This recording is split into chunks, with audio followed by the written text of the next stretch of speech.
this is going to finish in one round. The crowd roars. Green Jones is struggling. It's over. Danny Green conquers Australia and the world. Round one. It is over. G'day, this is Ben Wrotniak and I'm here with boxing superstar Danny Green. We're just going to ask him some questions about his coming fight versus Wrotniak. First of all, Danny, how's preparation going? Well, I finally know how to say his name. Wrotniak. He's got a difficult name to say, but everything's going really well. Training's going fantastic. Preparation, we're less than 2 weeks out now, so not far to go. The hard yards have been done pretty much. We've got about maybe 4 or 5 very tough sessions left, and then we start putting the taper on. Okay. Start coming down, but it's been a long preparation, and so far, touch wood, superstitious. It's been really well managed as far as injuries, and the peak of this preparation hopefully will happen around the night of the fight. Yep, fantastic. Okay, I'll ask it as well. Okay, camp philosopher Antonio Tava, have you changed anything in your preparation? Has preparation been any different to last time? Not what I do in the gym, just who's at the gym. Okay. The gym's not a circus. Okay. It was very busy before. It's been like since, for the last 3 or 4 years, the gym's been very busy. When I train, a lot of people want to come and watch you train, want to come and watch you spar. Yep. And I'm a fairly kind of given bloke, so I find it difficult saying no to some people's requests. They want me to help here, they want me to do this, do that. So I try and accommodate many people with this preparation, because last preparation it worked to my detriment. Yep. I was trying to help everyone out and do the right thing, and it worked against me. So this preparation, the gym's been empty. Okay. Just my trainer, the sparring partners, a couple of my mates just to help out with the water in between. Yep. And that's really it. It's been very quiet, and it's been a very, very focused training camp. So I guess that's what I've changed. I just haven't, and I haven't done any requests. I'm just saying, look, I'm sorry, but I'm in preparation for a world title. Quick word about your sparring partner, a bit of controversy. Andrzej Fonfara from Poland. Some say he's a spy. What's your response to that? We call him the Polak. So look, he's a good kid. He's a really nice kid. Yeah. And he's a very honest fighter. Yeah. If he's a spy, I'll get you one day. Don't worry, mate. I'll get you. But no, we don't know whether he's a spy or not. If he is, we can't control it. We're getting good rounds. They're sparring from him, and I'm fighting, Wrotniak, not Fonfara. So if they're concerned about what I'm doing, they're worried so much about what I'm doing. Well, it shows they got some concern.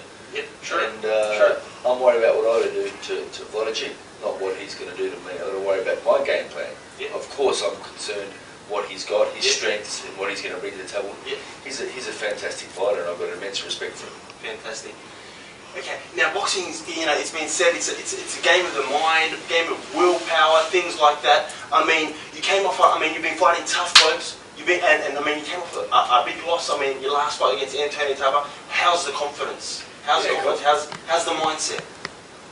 I'm a bit loose upstairs. I've got a few loose screws, so I don't mind taking a beating. Yeah. It hurts my pride. Yeah. It hurts my pride. I don't like losing ping pong, let alone a fight, especially a world title. So it was difficult, but I've beaten a lot of people up and stopped a lot of careers myself, and hindered a lot of blokes' progress along the way. So it was, it's a sport. It's the law of averages, and it's percentages. Every now and then, or finally, you're going to come up against someone that's got your number.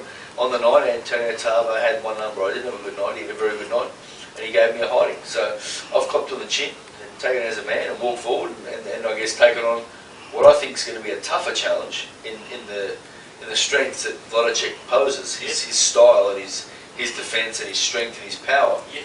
But Tava was a different prospect. I guess his slickness and his eye was very good as well, and he brought different things to the table that Wrotniak's going to bring. But I could have chosen a much easier opponent, so I think I've chosen the Premier Cruiserweight in the division and gone for the best out there. So I'm proud of that. Fantastic, fantastic. Yeah, okay, Polish boxers are known to be technically great. Okay, I have to pose the question: Are you gonna box Wrotniak, or will you brawl? Some say that Danny Green is the best at brawling. What's your response to that? I can't tell you, mate. Just going back to Poland, so I've got to be very, very careful with what I say, because it is, I don't want to give him any edge. Fair but enough. Look, I've got immense respect for his ability, his power, his technique, his defence, his experience, his strength, his his work rate, you know, can be up, can be down, depends. He can change pace pretty good, so he can go harder, he can back off and just pick you off. He can come forward, he can go back. Yeah. So we've I guess identified his strengths. Yeah. And look, I'm pretty confident. Like, and Wrotniak, he's had some big fights. He's had some huge fights. His victory against Cunningham was, I think, his shining moment. Yeah. His best moment so far. That was back in 2006. Yeah. I think. And then he lost the rematch, and then he fought a few guys who weren't so good, fairly average guys that he should have beaten. And then he came up against Fragomeni, he had a draw. Yeah, very close fight. That's and then he stopped Fragomeni in the rematch, which was a fantastic effort, very good fight. But I'm not Fragomeni. Fragomeni doesn't possess the same power or the same. Oh, that's right. He's an arm puncher, but he's a very good fighter, and that was a very good achievement for Wrotniak to stop him in 8 rounds. And then he came up against my old sparring partner, Jason Robinson, and had a very close, hard fight, but it was a tough fight. You know, it showed his strength and his power in that fight, Wrotniak. And the last fight against Francisco Palaos, I think you didn't pronounce his name, was a very close fight. I think it was a split decision. But we've studied it, we looked at it many times. And that was a very good achievement as well, because the guy was 20 and a very skillful fighter, Palaos. But he's never, you know, he hasn't really manhandled anyone in the world title in the big fights, the big name fighters, apart from the rematch with the Fragomeni. So look, we anticipate he's going to try and impose his will and his size and his power on me. I'm cool with that. I'm happy. I'm looking forward to it.